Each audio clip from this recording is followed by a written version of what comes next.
du Père et du Fils et du Saint-Esprit. Viens à nous, Esprit Créateur, visite les âmes de tes fidèles. Emplis de la grâce d'en haut les cœurs que tu as créés. Toi qu'on nomme le conseiller, tu as le don du Dieu très haut, source vive, feu, charité, invisible, consécration. Le Seigneur soit avec vous.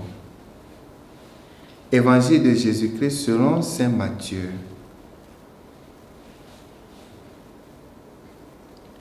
En ce temps-là, Jésus disait à ses disciples, « Vous êtes le sel de la terre, mais si le sel devient fade, comment lui rendre de la saveur?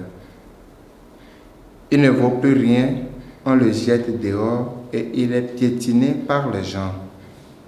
Vous êtes la lumière du monde.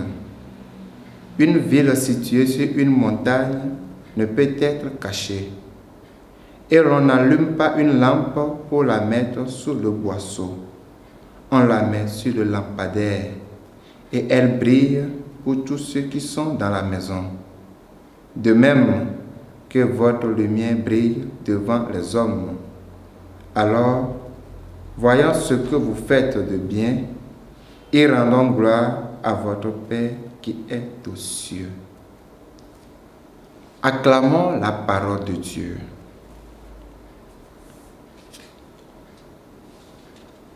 Sous l'ordre d'Élie, il ne tombait plus une goutte de pluie. Dans cette circonstance, la parole du Seigneur fut adressée à Élie. « Lève-toi, va à Sarepta, dans le pays de Sidon, tu y habiteras. Il y a là une veuve que j'ai chargée de te nourrir. » La promesse que le Seigneur fait à Élie. Mais Élie se rend en évidence devant une veuve païenne.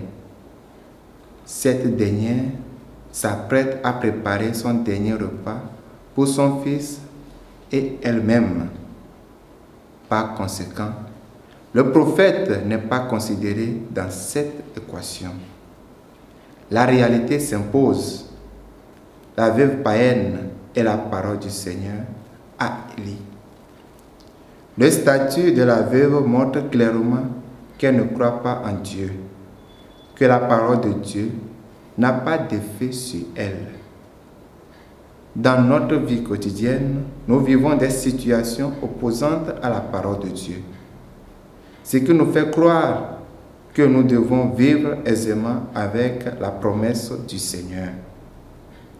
Le prophète Élie nous invite à travers son attitude à ne pas paniquer, à avoir confiance en Dieu et à œuvrer pour l'accomplissement de la parole de Dieu dans nos vies. Ainsi, nous rejoignons l'Évangile où nous sommes invités à accomplir les bonnes œuvres, à faire du bien. C'est grâce à ces biens que les gens rendent gloire à notre Père qui est aux cieux. Par conséquent, l'annonce de la bonne nouvelle ne se limite pas aux paroles.